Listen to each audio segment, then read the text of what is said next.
Being a helpful terrorist isn't all it's cracked up to be. People just don't seem to understand the process. They punch me, they call the cops on me. Heck, sometimes they start a gang-style shootout on the streets with me, just because I allegedly set off an IED on pedestrians. I don't do it for the thanks or recognition. Hell, sometimes I don't even know what I do it for. All I know is, the only way to stop cold-blooded killers is to become a cold-blooded killer. Today I'm a premier detective on the cold dystopian streets of San Francisco. To solve the toughest cases, I'll need to be a little unconventional. Like Batman. Sometimes you need to be bad to be good. Whether it's taking photos of people in their underwear. Good evening, sir.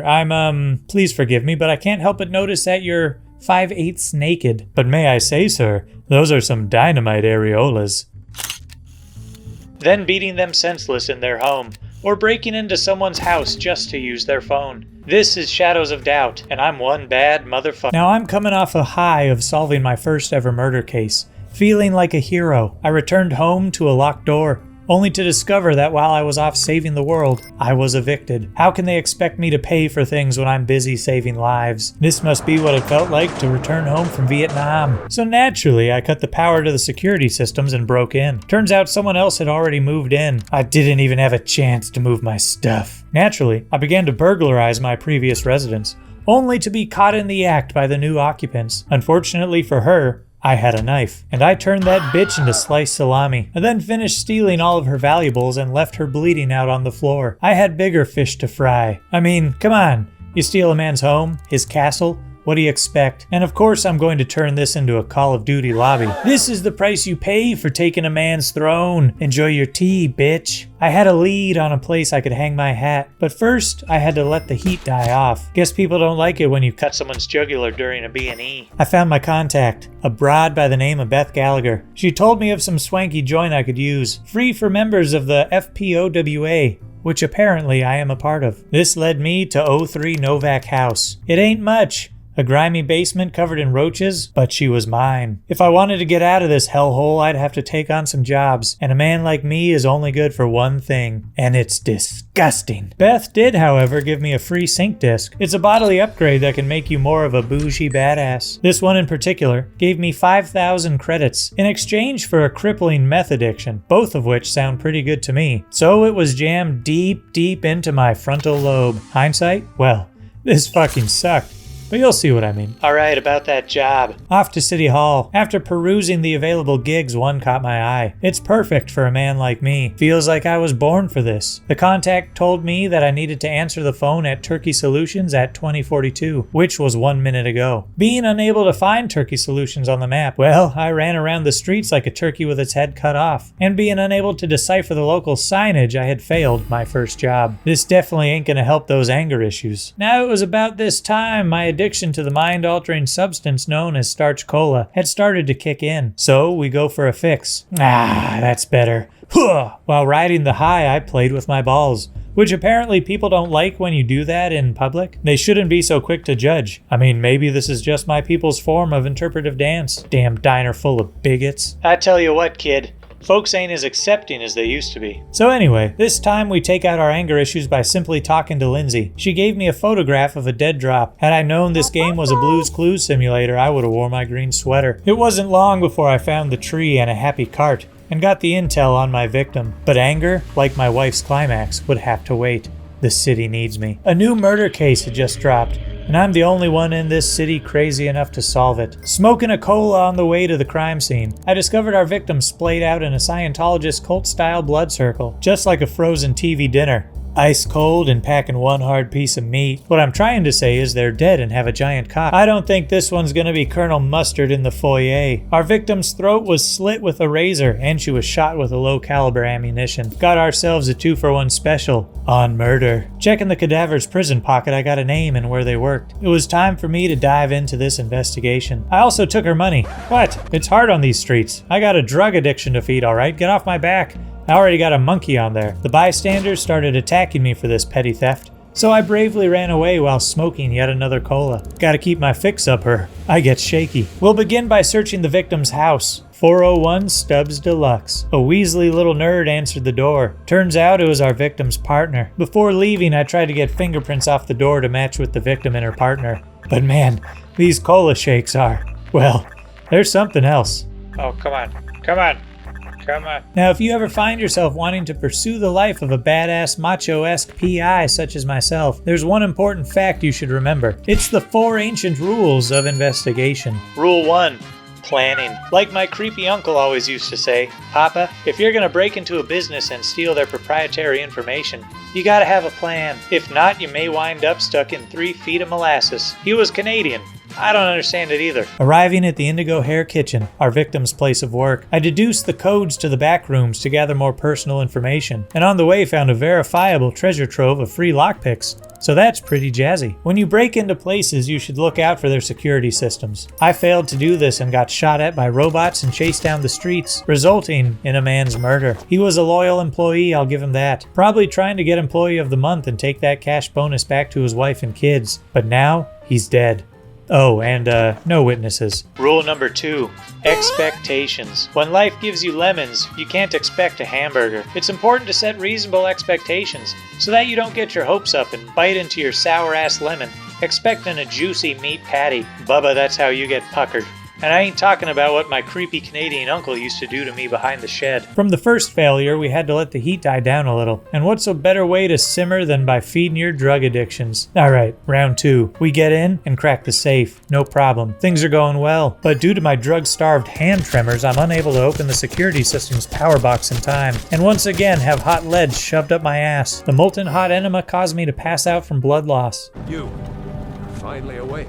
When I awoke, I was offered 2 choices. Pay for my crimes or go on the lam. Well, I ain't no damn vegan, so I make a break for it, slamming my cola in the process, narrowly escaping the building, but under hot pursuit. I had to turn and fight my assailants. My current physical condition would not allow me to choose flight. So fight it is. Call me Oscar the Grouch, cause I'm the fucking trash man, bitch. I'm the trash man. Now I'll be eating painkillers like Skittles and slamming more cola. I wandered the streets, battered and bruised, like a good housewife, seeking respite from my endeavors. I found a local hospital, smoked a heat pack and a splint, and was able to move again. Which brings me to rule number 3. Nurture. When going after the scum of the earth, you need to keep yourself in top physical form. How are you going to take down a crackhead when you have noodle arms? Well, you're not. That crackhead will smoke you like a glass pipe. You got to take care of number 1. I was able to finally get the security systems dealt with and hacked into the business's computer. While trying to print out emails for evidence, my cola withdrawals were in full swing, and I had to take drastic measures. Oh my fucking... Okay, I can't do this. Turns out the key to beating drug addiction is spending all your money. Just like AIDS. Inject enough cash into yourself and you can overcome anything. And now finally, rule 4. Incessantness. When you got your bloodhound persona on and you're tracking down a killer, you just can't quit. No matter what happens, you gotta keep pushing. Like the day after eating a whole block of cheese. That turd ain't gonna push itself out, Bubba. You gotta want it. You gotta be hungry for it. You just gotta keep going. Now, no longer addicted to the devil's syrup, I was able to get back into the indigo hair for the 4th and hopefully final time. I got the emails, stole a diamond from the safe, and then was chased out of there by the security systems that had come back online again. All in all, I think my trip to the indigo hair bore about as much fruit as a gay pride parade in a small Alabama town, which is none. This killer is good, so I've gotta be better. Which brings us full circle to our 4 rules of being a pie guy. And hell, I'll even throw in a 5th one extra, free of charge. Rule 5. Survive. No matter how many times you get shot, stabbed, punched, kicked, beat up, or whatever, you gotta stay alive. There is no one else in this modern day Sodom who will stop these murderers. It's up to you and you alone. You have to make it. As a Scooby-Doo role player, you are the line in the sand. Remember these 5 rules, and well, you just might save some lives, kid. So get out there and get your penis on.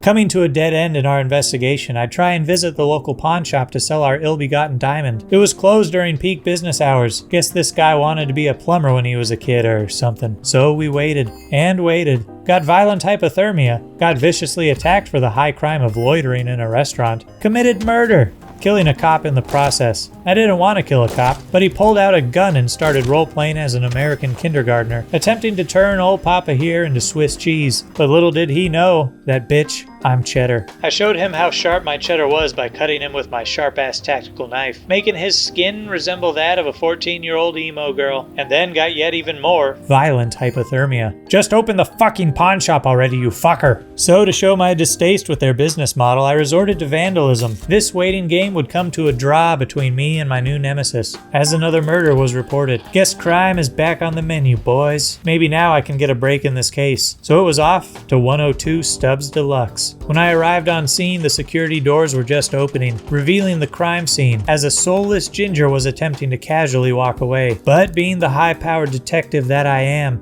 I saw through his ruse. Upon confronting the man, he admitted to seeing the victim today, at the exact time of death. Hey, not every murderer is an evil mastermind. Some kill out of pure unadulterated retardation, and this man, Jackson Burns, may have a bit of that tism touch. I don't know why, but I let him go so that I could go get his address, just to return to the same building I was already at. The mind of a detective works in mysterious ways. I probably forgot to penis. So to the killer's home we go. Heh.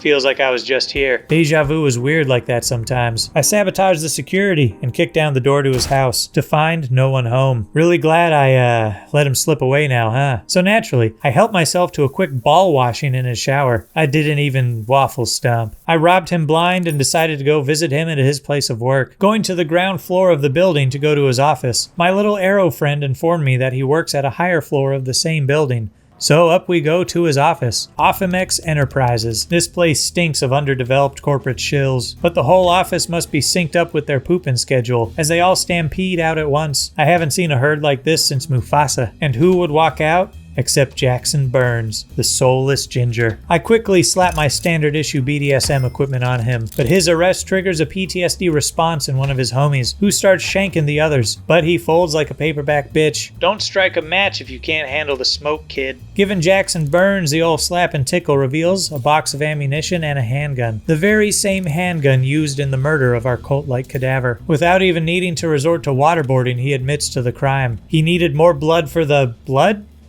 Uncle? Weird, but hey, you know, I don't judge. We all have our kinks. Maybe we have the same uncle. So I leave him, handcuffed, kneeling in a pool of the blood of others, to go and book him down at the station. Now, if I had to guess, I'd say this murder was a simple case of mid-gotten top. I mean, if I get mid-top, I'd kill a bitch too. Can't really fault the guy. Hell, he might just be my cousin. With that, our case is solved, and that's a closed book. Jackson Burns will go away for a long, long time. Heh. Ever heard about dropping the soap? Well, kid, I wouldn't recommend it. I also ranked up in my social score. Bill Gates is probably cooming in his Levi's now. And now, finally, the damn pawn shop is open. A couple of G's for the stolen diamond, and apparently I can just keep buying swords and selling them for more. I guess we can cut right through the code. Cut right into the pawn shop's profit margins. Cut the prices right into... anyway, I keep a sword for myself because a detective with a sword just sounds fucking badass. Now that I got a deadly object, I can finally go take out my anger on this poor, probably innocent guy. I go to the designated building and start questioning everyone I see, threatening them with my sword unless they give me the information I'm looking for. Of course they cave like pussies. I mean, I'm a strange man with a sword, who's probably still covered in blood at this point. With these people dropping dimes, I've got the perp's name. To find where they live, I break into a house and use their address book. But as fate would have it, the house I broke into was indeed the perp's house. Funny how fate works sometimes. Probably all thanks to penis. Now, I just gotta let my terrorism free. Smashing windows, eating their food, stealing their belongings, dropping a fat log in their toilet, and I tried to set their house on fire. But I don't think that's a game mechanic. Shame. Be a lot cooler if it was. I finished it off by taking photos of the damage, and with that, the job was done. So back to the cop shop to turn in another job well done. See, kid? When you penis, anything can be achieved. Though I didn't handle the paperwork correctly, and like my orgasms, I prematurely closed the case. So, I basically just trashed this gal's apartment for nothing. Well, sometimes terror doesn't demand payment. Sometimes the terror is the payment itself. So there you have it, boys. The world's best detective, saving lives, all in a day's work. To celebrate, I may spiff up the joint a little bit, make it look a little more presentable. You know, a real base of operations where I can take the fight to the criminals of this city. Whether it's Colonel Mustard or Mrs. Peacock, no one can hide from the big cheese. I'll come to your library, following the blues clues, and the last thing you'll ever hear are these words on my lips. So with that, I hope you cats enjoyed this video. A special thanks to the members of the Cheesemonger Society, whose prison pockets I'd like to inspect for murder weapons. I'll catch you cats on the flippity flop, and as always, I love you, bye. And don't forget to penis. Can't you see I'm blazing? Still my heart is blazing. If the words kill me, I don't need it.